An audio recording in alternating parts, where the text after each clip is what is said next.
And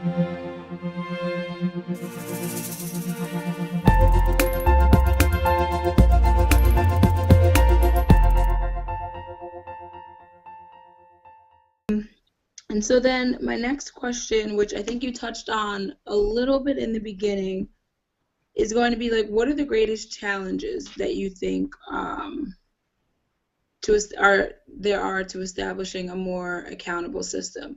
I mean, I think that the biggest challenge is having the political will to really take on effective police reform in Mexico and not keep approaching it as this is somehow going to be solved by creating new agencies or putting new names on them or having different training and perhaps even more economic resources, which has all been tried. And I mean, I think it's certainly safe to say that Mexican police are in a much better place now than they probably were 20 years ago in terms of training, in terms of certain level of professionalization that you didn't have before. And so it's not that they're starting from zero and that everything is a mess. But I think you do need a bigger political commitment to look at some basics on policing, which is how do you create better police standards. Right. Going back to the basic guidelines for hiring, for firing, I mean, even having clarity of what would be the basis for your removal in the force, to promotions, to supervision role, what are the types of characteristics all of these different people need to have to be in a force. Even I think, how do you name someone as the head of the public security ministry, a police chief? Because a lot of times, particularly at the state and municipal level, the decisions are made somewhat arbitrarily because, you know, you're the mayor, like, well, I don't know, you know, maybe I'll just name my cousin, or this guy's a former military general, he should do a great job, I'll name him. I mean, there's really not that sort of guidelines anywhere. What is the right characteristic for people to have to do, you know, policing in Mexico at a lot of levels? And so I think you need to look at more standardization of practices. I think going back, as you said, in terms of having stronger internal affairs units with a certain level of independence from the overall police structure, so that they feel that they have the ability to really look into internal investigations of wrongdoing of their police.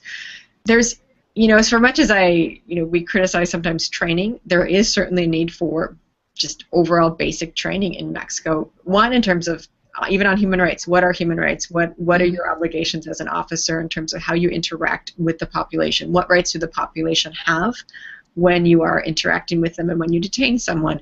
Two, basic things like, how do you preserve a crime scene when you arrive? You know, what are the main steps you need to do to preserve a crime scene? This is really important now because Mexican police actually have more investigative powers than they did before, with the reforms to Mexico's criminal justice system that started to be put in place in 2008.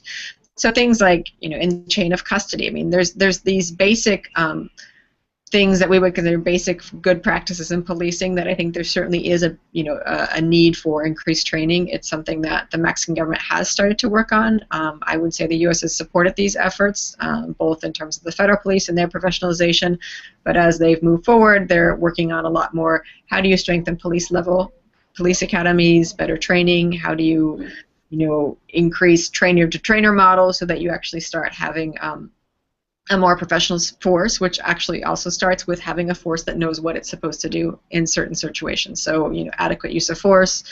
But, there are some protocols there, but adequate guidelines and training on these types of situations.